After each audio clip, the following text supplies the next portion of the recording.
Hey there, and welcome back to another deep dive. Yeah. Today we are tackling something I think we all face, and that is obstacles. Obstacles. And I've got a stack of sources here. Wow. Philosophy, history, business, even sports. Really? All about how people have turned obstacles into advantages.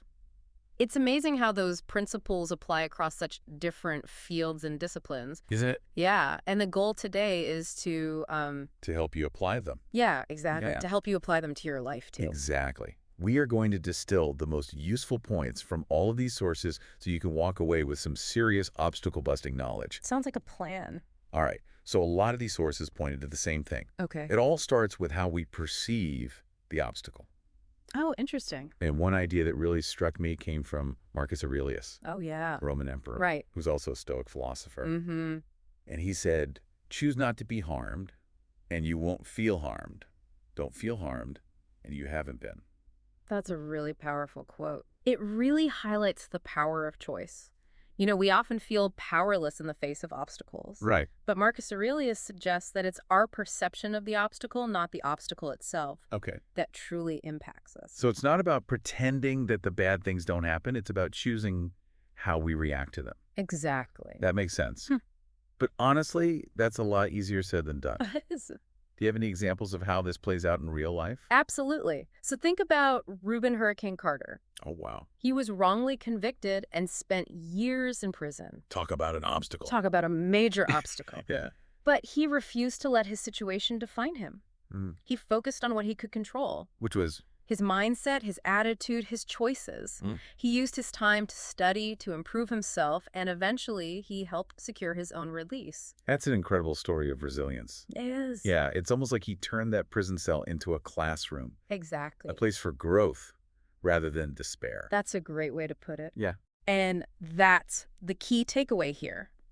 Even when facing seemingly insurmountable challenges, you can focus on what you can control. Your mindset, your attitude, your choices, and it can empower you to take back your power. Wow. Just like Hurricane Carter did. I'm also thinking about Laura Ingalls Wilder, Oh, yeah.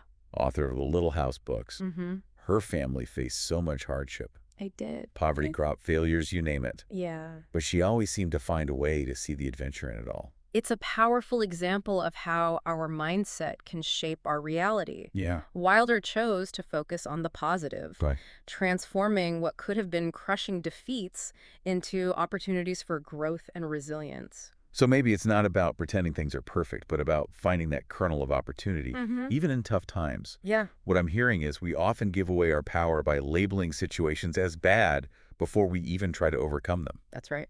Would you say that's a common trap? Absolutely. Yeah. We're all guilty of it sometimes. But if we can pause, examine our perceptions, reframe our thinking, Okay. what we initially saw as an obstacle might actually reveal itself as an opportunity in disguise. It's like astronaut training. Astronaut training. They're not just learning to fly, they're learning to not panic when things go wrong. Right. They're developing what's called the right stuff. Right. That ability to stay calm and make rational decisions under pressure Yes. is essential, Absolutely. not just for astronauts, Right. but for anyone facing challenges. Think about Ulysses S. Grant. Oh, yeah. There's a story about him remaining completely unfazed when a shell exploded right next to him. Oh, wow. Now that's the right stuff in action. Okay, that puts my coffee spills into perspective. Yeah. Maybe we could all use a little astronaut training, A little bit. especially when it comes to keeping our cool under pressure. Yeah. But how do we develop that kind of tranquil courage? Well, the good news is it's Yeah. a skill we can all develop. And it starts with practicing objectivity, Okay. stepping back from the situation, observing it without letting our emotions take over, Okay. questioning those emotional responses. Yeah. Are they helpful? Are they based on facts? Mm. And finally, remind yourself that you've survived tough situations before. Yes. You have the strength to handle this too. So like building mental muscle. Yeah, The more we practice staying calm under pressure, exactly. the stronger and more resilient we become. And this ties directly into another key aspect of perception, Okay. reframing obstacles as opportunities. Oh, interesting. And a fantastic example of this is General Dwight D. Eisenhower during World War II, Oh, yeah. when faced with the German blitzkrieg. Right. A strategy that terrified many. Right. He saw something others missed, an opportunity. He recognized that the Germans' aggressive advance, while powerful, had a critical flaw. Oh, And he actually found a way to use their strategy against them, leading wow. to a decisive victory for the Allies. Eisenhower's strategic thinking reflects the Stoic principle, Okay. articulated by Seneca. A good person dyes events with his own color and turns whatever happens to his own benefit. He didn't deny the reality of the situation, but he actively sought out the potential opportunities hidden within the challenge. Okay, so it's not just about thinking positively, it's about thinking creatively and strategically. That's right. And this is something you can apply to your life, too. Exactly. What's an obstacle that you're facing right now? Mm. Could you reframe it as an opportunity? Yeah. Let's take a bad boss, for example. It could be a chance to develop new skills, learn how to navigate difficult personalities, or even inspire you to start your own business. That's right. A rival Yeah. could motivate you to up your game, Mhm. to push yourself further than you ever thought possible. Absolutely. And even a business mistake. Ah, Well, that's valuable data. yes. You learn, you adapt, you improve. You're absolutely right. It's not about pretending everything is perfect. It's Yeah. about actively seeking out the potential benefits and using them to propel yourself forward. Okay. Obstacles force us to be resourceful, to think outside the box, Yeah. and ultimately to become stronger and more capable. All right, so we've talked about the power of perception and reframing. Okay. But what happens next? How do we move from seeing the opportunity to actually seizing it? That's where action comes in. Okay, That's where the rubber meets the road, so to speak. let's dive into that then. We can spend all day analyzing and reframing, but without action, nothing changes. I think Amelia Earhart's story perfectly illustrates this. Okay, She didn't wait for perfect conditions to pursue her dream of becoming a pilot. right, In the 1920s, when women in aviation were practically unheard of, right. she jumped at the chance to fly across the Atlantic, Wow, even though she wouldn't actually be piloting the plane, really? and there was a good chance she wouldn't even get paid. Talk about defying the odds. Yeah. She didn't let anything hold her back, she just went for it. And that's a key principle here. Momentum is crucial for overcoming obstacles. Okay. The act of taking action, even a small step, Mm-hmm. can create a ripple effect, Okay. propelling us forward and opening up new possibilities. What are some common pitfalls people encounter when trying to take action on their goals? One of the biggest pitfalls is getting stuck in the trap of overthinking and procrastinating. Oh, yeah. We wait for the perfect moment, Right. the perfect plan, the perfect resources. But perfection is often the enemy of progress, right? Exactly. We get so caught up in trying to make everything flawless Right. that we never actually get started. Sometimes the best way to overcome an obstacle is to simply start moving. Just start. Yeah, think about it. What's one small step you can take today Okay. towards a goal you've been putting off? It doesn't have to be a huge leap, No. just something to get the ball rolling. Exactly. But what if that first step leads to a setback? Oh, that's a great question. How do we deal with those moments of failure? Yeah, that's a great question. It's so easy to get discouraged when we hit those roadblocks. What do we do when we're putting in the effort, but things still aren't working out? Right. Well, I think Ulysses S. Grant's Siege of Vicksburg is a great example of how to handle those setbacks. Okay. He spent months trying different approaches to capture this strategically vital city during the Civil War. I remember learning about that in history class. It wasn't exactly smooth sailing for Grant, was it? No, not at all. Yeah. He faced defeat after defeat, but he didn't give up. He kept adapting, kept innovating, kept pushing until he finally achieved victory. His persistence was remarkable. His story reminds me of Thomas Edison, who famously tested thousands of light bulb filaments before finding one that worked. Oh, yeah. Failure was just part of the process for him. Exactly. And that's a critical mindset shift we need to make. Oh, yeah. We often see failure as a sign to give up, Right. but in reality, it's often an essential stepping stone to success. Think about it. You rarely hear stories about people who achieved great things without encountering any obstacles along the way. So instead of getting discouraged, we should embrace those setbacks, learn from them, and use them to refine our approach. Absolutely. What's fascinating is that obstacles often force us to be more creative, more resourceful, and ultimately more successful than we would have been without them.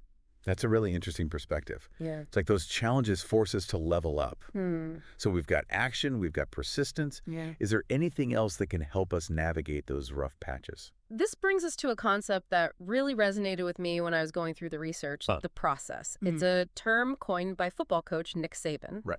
and it's all about focusing on the task at hand, doing it well, and then moving on to the next step. Okay. Not getting overwhelmed by the big picture, but just focusing on what you can control right now. Right. And the beauty of the process is that it can be applied to any challenge, big or small. Writing a book, starting a business, dealing with a personal crisis, whatever it is, break it down into smaller, more manageable steps.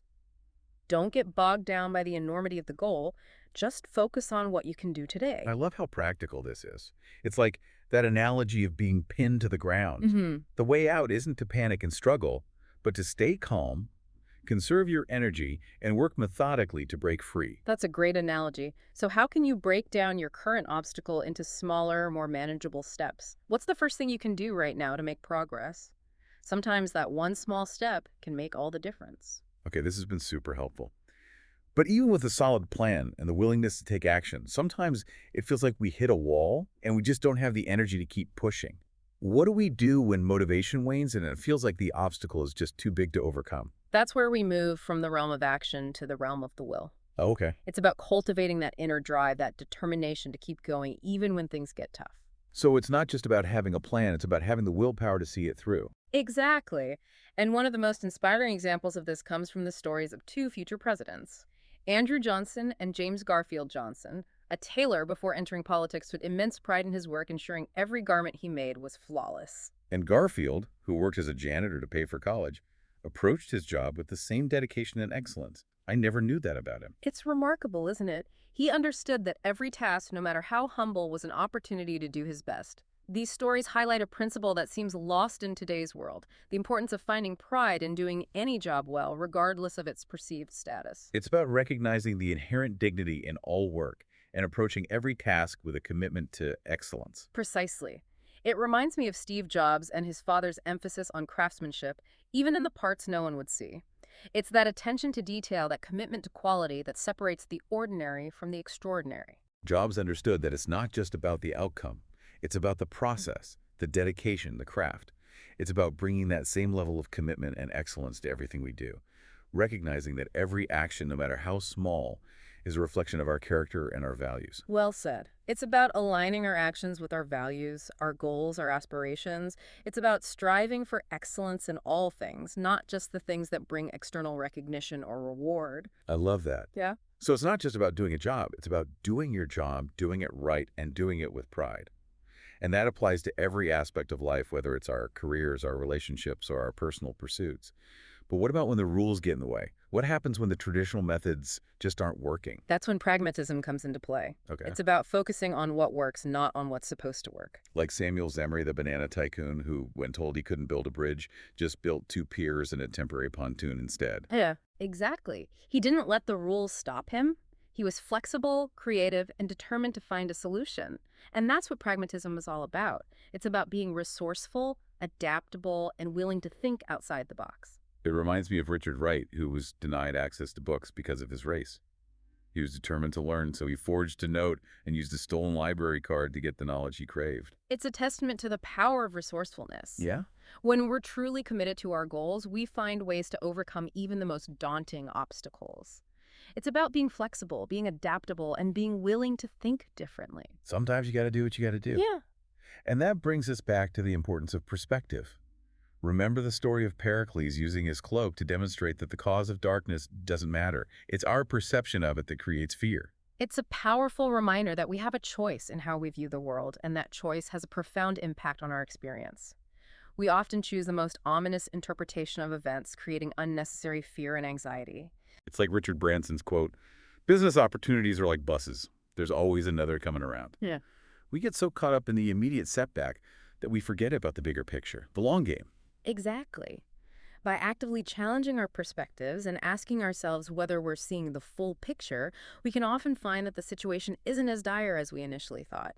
It's about empowering ourselves by choosing a perspective that supports our goals and our well-being. So it's about remembering that this one obstacle, this one challenge, this one setback doesn't define us. It's just a part of our journey, a chapter in our story. But even with all of these strategies, even with the best mindset and a solid plan, there will be times when overcoming an obstacle feels impossible. What do we do when we've tried everything and we still feel stuck?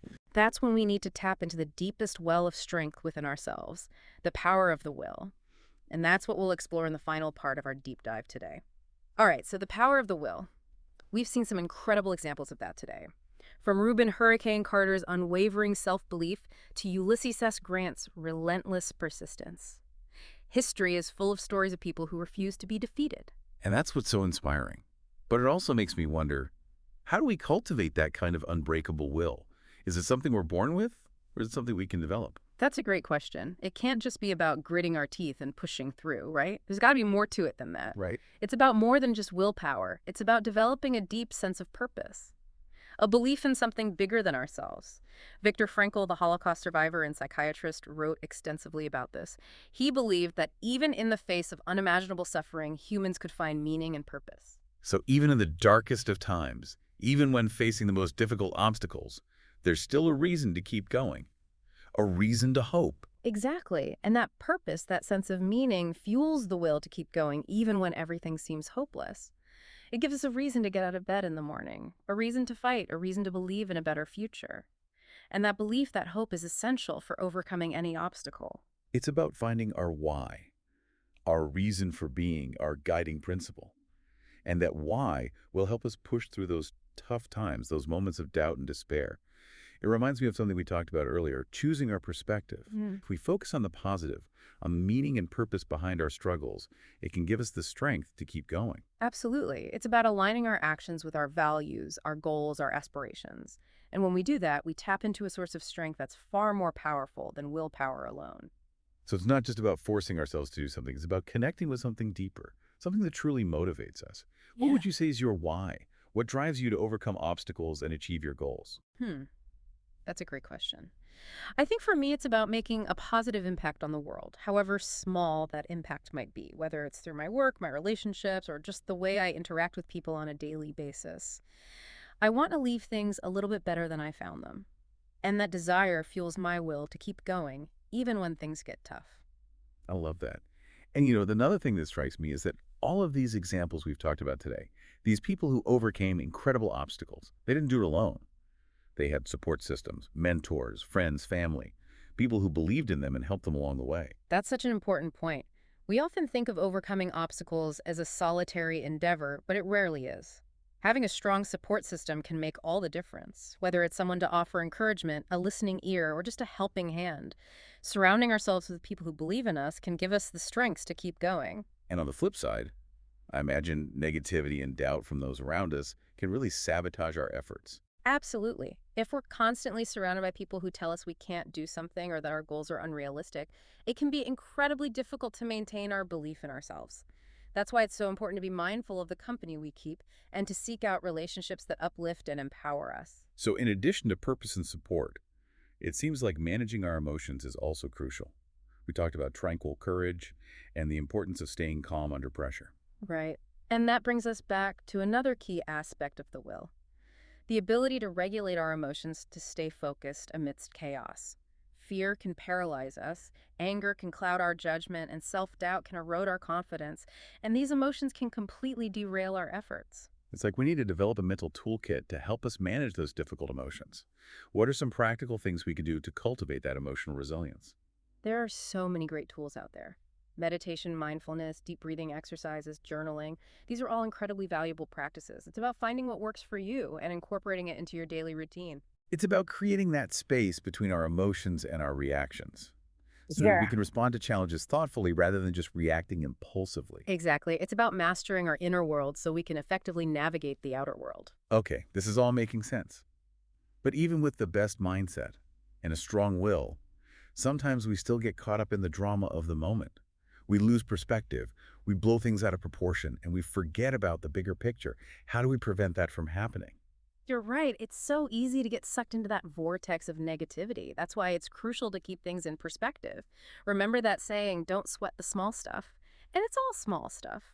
Developing a broader perspective helps us stay grounded, stay focused, and stay motivated. So it's about remembering that this one obstacle, this one challenge, this one setback doesn't define us. It's just a part of our journey, a chapter in our story. And there are many more chapters to be written. Precisely. And By embracing that perspective, we free ourselves from the tyranny of the immediate and empower ourselves to keep moving forward. Wow, this deep dive has been incredible. We've covered so much ground today, from the power of perception to the importance of action and the unwavering strength of the will. And what I'm taking away from all of this is that we have more power than we realize. Absolutely. We have the power to choose our perspective, to take action, and to cultivate an unbreakable will. We have the power to turn every obstacle into an opportunity for growth, learning, and ultimately triumph. So as we wrap up this deep dive, I want to leave you with this question. What one obstacle will you choose to see differently today? What action will you take to turn it into an advantage? We'd love to hear your thoughts. Until next time, keep diving deep and keep pushing forward. Yeah. You've got this.